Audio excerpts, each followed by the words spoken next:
নমস্কার সকল ভিউয়ার্সকে আমি স্বাগত জানাই ইনভেস্ট উইথ নিশান চ্যানেলের পক্ষ থেকে। আজকে আরেকটি নতুন ভিডিও নিয়ে চলে আসলাম। আমরা জানি আগামী ৩ তারিখ অর্থাৎ 3 ডিসেম্বর অনেকগুলো আইপিও কিন্তু ওপেন হতে যাচ্ছে। তার মধ্যে একটি অন্যতম আইপিও যেটা নিয়ে আপনাদের সামনে আলোচনা করব সেটা হচ্ছে একাস লিমিটেড। এই কোম্পানিটি একটি বহুদিনের পুরনো কোম্পানি। সেই কোম্পানিটাকে নিয়ে আমরা বিস্তারিত আলোচনা করব। কোম্পানি কী ধরনের কাজ করে, তার সাথে সাথে আইপিও ডিটেলস কী রয়েছে এবং টাইমলাইন এবং ফিনান্সিয়াল কী রয়েছে, রিস্ক এবং কি পজিটিভ আছে কি নেগেটিভ আছে সেগুলোও আপনাদের সামনে আলোচনা করব। ভিডিওটি যদি ভালো লাগে একটু লাইক করবেন, কমেন্ট করবেন, শেয়ার করবেন এবং সর্বশেষে আমি একটা জায়গায় আসার চেষ্টা করব যে আমরা অ্যাপ্লিকেশন করব কিনা নাকি অ্যাভয়েড করে দেবো আইপিওটিকে। সেই জায়গায় আমরা ডিসিশন নিতে গেলে পরে অ্যাপ্লিকেশন করা এবং না করার যে বিভিন্ন দিকগুলো আমরা দেখে কী কী দিক দেখবো সেগুলোও আপনাদের সামনে আলোচনা করব। সেটা ভিডিওর মধ্যে থাকুন, ক্রমান্বয়ে আপনারা দেখতে পারবেন সব বিষয়ে যেগুলো আমি মেনশন করলাম সেগুলো নিয়ে কিন্তু আলোচনা এখন করতে যাচ্ছি। তো চলুন মূল পর্বে ঢুকে যাওয়া যাক। আজকে যে কোম্পানিটা নিয়ে কথা বলছি সেটার নাম আরেকবার রিপিট করছি, একাস লিমিটেড আইপিও। যে কোম্পানিটি এখানে আইপিও হিসাবে লিস্টেড হতে যাচ্ছে বা স্টক মার্কেট লিস্টেড হতে যাচ্ছে, এই কোম্পানিটি 3টে সেক্টরে কাজ করে। একটি হচ্ছে এরোস্পেস সেক্টর, একটা হচ্ছে কনজিউমার ডিউরেবল, আর একটা হচ্ছে অটোমেটিক সেক্টর।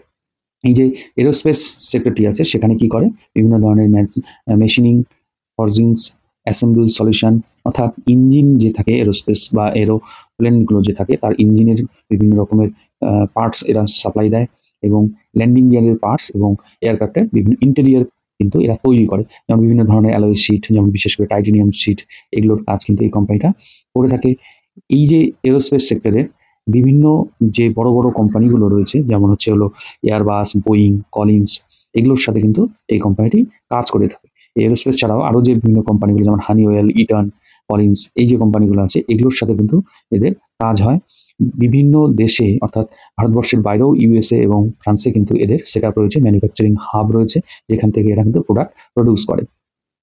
এই যে কোম্পানিটি আরও যে দুটো সেক্টর আছে, কনজিউমার ডিউরেবল সেক্টর নিয়ে কিছুক্ষণ আগে কথা বললাম। কনজিউমার ডিউরেবলের মধ্যে এরা কী ধরনের কাজ করে থাকে, বিভিন্ন যে আইটেমগুলো থাকে, ইলেকট্রনিক আইটেম যেমন হচ্ছে mixture grinder, motors, vacuum cleaner accessories, বিভিন্ন যে ননস্টিক যে কুকিং ওয়্যারসগুলো হয় সেগুলোর কিন্তু এরা প্রোডাকশন করে থাকে। এবং আরেকটি যে বললাম বিভিন্ন যে অটোমেটিক সেক্টর, সেখানেও কিন্তু এদের প্রেজেন্স কিন্তু রয়েছে। বিভিন্ন ধরনের ম্যাটেরিয়ালস যে হয় অটোমেটিক সেক্টরে, সেই ম্যাটেরিয়ালসগুলো কিন্তু এরা তৈরি করে, প্রিসিশন কম্পোনেন্ট তৈরি করে। এরকম বিভিন্ন ধরনের যে অটোমেটিক সেক্টরের কাজগুলো এরা করে থাকে। এবার প্লাস্টিক এরও কিছু কাজ করে এরা, আউটডোর টয়েস, বিভিন্ন ধরনের যে প্লাস্টিকের খেলনাগুলো হয় সেগুলোর সাথে কিন্তু এদের একটা সম্পর্ক রয়েছে। বিভিন্ন ধরনের ফিগারিং করা, তারপরে খেলনা গাড়ি তৈরি করা, বিভিন্ন ধরনের ছোট বড় যে আউটডোর টয়েসগুলো হয় সেটার প্লাস্টিক সাপ্লাই দেয় এবং সেই প্রোডাক্টগুলো কিন্তু এরা তৈরি করে। তাহলে কোম্পানিটা আমরা দেখলাম যে এরা এরোস্পেস সেক্টরেও রয়েছে। তারপরে কনজিউমার প্রোডাক্ট ডিউরেবলস যেগুলো থাকে, pressure cooker, electric kettle, gas cooktop, electric rice cooker, saucepan, pressure কুকারের ননস্টিক ব্যাপারটা সেগুলো দেখে, বিভিন্ন রকমের ননস্টিক প্যান্স তৈরি করে, বিভিন্ন টয়, আউটডোর, মানে এর কিন্তু বিস্তৃতিটা ভালোই রয়েছে। কিন্তু এদের মেন কিন্তু রেভিনিউ কিন্তু আসে এরোস্পেস কম্পোনেন্ট থেকে। এদের কিন্তু যে ক্লায়েন্টগুলোর নাম বললাম, সেই ক্লায়েন্টগুলো কিন্তু দুর্দান্ত ক্লায়েন্ট রয়েছে এরোস্পেস সেক্টরে। সেগুলো কিন্তু একটা এই কোম্পানিটার সেই দিক থেকে একটা ইম্পর্টেন্স আমরা দেখতে পাচ্ছি। এরপর কোম্পানির যে বিভিন্ন ডিটেলস বা আইপিওর যে ডিটেলসটা আছে সেটা একটু জেনে নিই। আইপিওর যে অ্যাপ্লিকেশন করব চলবে আমাদের 3 থেকে 5 তারিখের মধ্যে ডিসেম্বরে। আপনাকে অ্যাপ্লিকেশন করতে হবে 3 তারিখ থেকে 5 তারিখ বিকেল 4টের মধ্যে অ্যাপ্লিকেশন করে নেওয়াটাই ভালো। এবং অ্যালটমেন্ট ডেট কিন্তু 8 তারিখ এবং রিফান্ড ইনিশিয়েশন হচ্ছে 9 তারিখ, ডিম্যাট ট্রান্সফার 9 তারিখ এবং লিস্টিং হচ্ছে 10 তারিখ ডিসেম্বরের, সেটা হচ্ছে বুধবার 2025 সালে। সেই দিন 10টার সময় লিস্টিং হবে। কোম্পানিটির ইস্যু সাইজ যেটা আছে বা সেটা হচ্ছে 921.81 কোটি টাকা। তার মধ্যে কিছু রয়েছে ফ্রেশ ইস্যু, কিছু রয়েছে অফার ফর সেল, অর্থাৎ প্রমোটার কিছু বিক্রি করছে আর নতুন ফ্রেশ ইস্যুস কিছু করছে, যার জন্য কোম্পানি নিজেদের কাজেও কিছুটা ক্যাপেক্স করবে এবং প্রমোটার নিজেরাও কিছুটা লাভ পকেটে কিন্তু ভরবে। তো সেই জায়গায় দাঁড়িয়ে যেখানে এখানে ফ্রেশ ইস্যুই বেশি দেখা যাচ্ছে সেখানে একটা পজিটিভ দিক কিন্তু আমরা দেখতে পাচ্ছি। এবার ইস্যু প্রাইস কি রয়েছে, 118 থেকে 124 টাকা। 124 টাকা হলো কাট অফ প্রাইস, সেটাতেই আমরা কিন্তু অ্যাপ্লিকেশনটা করব। এবার এর যদি আমরা আইপিওর শেয়ার রিজার্ভেশনটা দেখি, সেখানে কিউআইবি কোটা রয়েছে 75%, এনআইআই কোটা রয়েছে 15%, রিটেল কোটা আছে 10%, অর্থাৎ রিটেল কোটা কিন্তু কম। এবার ফিনান্সিয়াল পোর্শনটা যদি একটু আলোচনা করে নিই, সেখানে দেখতে পাচ্ছি যে এখানে ইয়ার অন ইয়ার বেসিস দেওয়া আছে এবং লাস্ট দুটো কোয়ার্টারে 2025 সালে কিন্তু দেওয়া আছে। সেখানে সবকিছুই আমরা ঠিকঠাক দেখতে পাচ্ছি। দুটো জিনিস আপনারা দেখবেন, প্রফিট আফটার ট্যাক্স প্রত্যেক বছর কিন্তু এরা লস করেছে কোম্পানিটি। লাস্ট 3 ইয়ার্সে কিন্তু আমরা মোটামুটি 3 ইয়ার্সের ডাটা যদি পর্যালোচনা করি তাই দেখতে পাচ্ছি। এবং লাস্ট যে দুটো কোয়ার্টার হিসাব দেওয়া আছে সেখানে কিন্তু কোম্পানির একটা মাইনাস দেখতে পাচ্ছি 16.98 crore। এটা কিন্তু একটা নেগেটিভ দিক কোম্পানিতে, এবং এই কোম্পানিটার একটা বোরোইং দেখুন প্রত্যেকটা ইয়ারে মোটামুটি বোরোইং কিন্তু আছে, এবং লাস্ট যে 6 মাসের হিসাব দেওয়া আছে সেখানেও কিন্তু একটা বোরোইং আমরা দেখতে পাচ্ছি 543.51 কোটি টাকা। এটাও একটা কোম্পানিটা নেগেটিভস। এবার এই যে কোম্পানিটি রয়েছে এরা আইপিও নিয়ে কি করছে, অবজেক্টিভটা কি? এদের অবজেক্টিভ কিন্তু প্রথমেই এখানে দেখতে পাচ্ছি যে 433.16 কোটি টাকার মতো এরা ঋণ শোধ করবে। অর্থাৎ কিছুটা ঋণ শোধ করলে পরে কোম্পানির একটা কিন্তু মার্জিন বৃদ্ধি হবে এবং প্রফিট কিন্তু বাড়বে, কারণ কি ঋণ থাকলে সেটার জন্য এগেনস্ট ইন্টারেস্ট দিতে হয়, সেই ইন্টারেস্টটা কিন্তু আর তার কোম্পানিকে পে করতে হবে না আইপিও আফটার আইপিও। সেটা একটা পজিটিভিটি। আবার এখানে আমরা দেখলাম যে যদি এটা ঋণ শোধ করে দেয় তাহলে কিন্তু কোম্পানিটা প্রফিটেবল হতে পারে ভবিষ্যতে।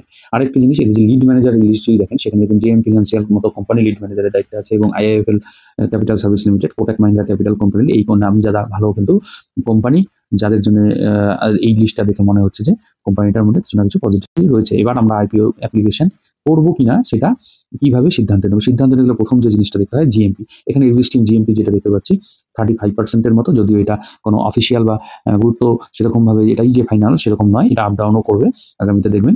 এবং তার সাথে সাথে এটা কিন্তু আনঅফিসিয়াল ব্যাপার, সেজন্য এটার উপর বেস করে কোনো বড় রকমের সিদ্ধান্ত নেওয়া উচিত না। তবে এখান থেকে একটা ধারণা পাওয়া যায় যে কতটা লিস্টিং গেইন দিতে পারে কোম্পানিটা এবং কিরকম ডিমান্ড আছে মার্কেটে এর। এবার আর কি দেখবো? আমরা দেখবো অ্যাঙ্কার লিস্টে কোন কোন কোম্পানি রয়েছে বা কোন কোন ইনস্টিটিউট রয়েছে, সেটা আগামীতে আমরা হয়তো জানতে পারবো। এখনো পর্যন্ত অ্যাঙ্কার লিস্ট পাবলিশড হয়নি। তারপর একটা কি দেখবো? সাবস্ক্রিপশন রেট দেখবো। সাবস্ক্রিপশন রেট কেমন রয়েছে সেটা দেখেও আমরা বায়ার্সদের মধ্যে কিরকম ইন্টারেস্ট রয়েছে সেটা বুঝতে পারবো। যদি সাবস্ক্রিপশন ভালো রকমের হয় তখন আমরা সিদ্ধান্ত নিতে পারবো যে এটাতে অ্যাপ্লিকেশন করা যায়। এবার যাই বলি না কেন, আমি কিন্তু বলছি আপনাদের রিস্ক, আপনাদের অ্যানালিসিস, সেইভাবেই কিন্তু আপনাদের সিদ্ধান্ত নিতে হবে। আমি জাস্ট এখানে নেগেটিভ পজিটিভ, কোম্পানি কি করে, কোম্পানি টাকা নিয়ে কি করছে, প্রমোটার লাভ করছে নাকি ফ্রেশ ইস্যু করছে, সেগুলো সবই কিন্তু আপনাদের সামনে বিস্তারিত তুলে ধরলাম। এবার যেহেতু কোম্পানি টু কোম্পানি বিজনেস করে, ওএমস বিজনেস করে, অর্থাৎ কোনো কোম্পানির জন্য স্পেশাল প্রোডাক্ট তৈরি করে সেই কোম্পানিকে বিক্রি করে, সেইখানে কিন্তু এই কোম্পানিটার ইম্পর্টেন্স কিন্তু থেকে যায়। তবে আরেকটি জিনিস, এর যে মেন যে প্রোডাক্ট এদের কাছ থেকে পারচেস করে সেই কোম্পানিটা কিন্তু কিছু হাতে গোনা কোম্পানি। এবার আগামীতে যদি ওরা ভালো মার্কেটিং করে এবং মার্কেট যদি শেয়ার বাড়াতে পারে, অর্থাৎ বিভিন্ন আরও অন্যান্য কোম্পানির সাথে টাই আপ করে এরা কাজ করে, তখন হয়তো কোম্পানির মধ্যে আরও ভালো জায়গায় আমরা কোম্পানিকে যেতে দেখতে পারি। তো যাই হোক, এই ছিল নেগেটিভ পজিটিভ আজকের আলোচনা। ভিডিওটি যদি ভালো লাগে একটু লাইক করবেন, কমেন্ট করবেন, শেয়ার করবেন। যারা আমার নতুন ভিউয়ার্স রয়েছেন তাদেরকে বলবো চ্যানেলটিকে সাবস্ক্রাইব করবেন। তো আজকে এইটুকুই, ধন্যবাদ, ভালো থাকবেন।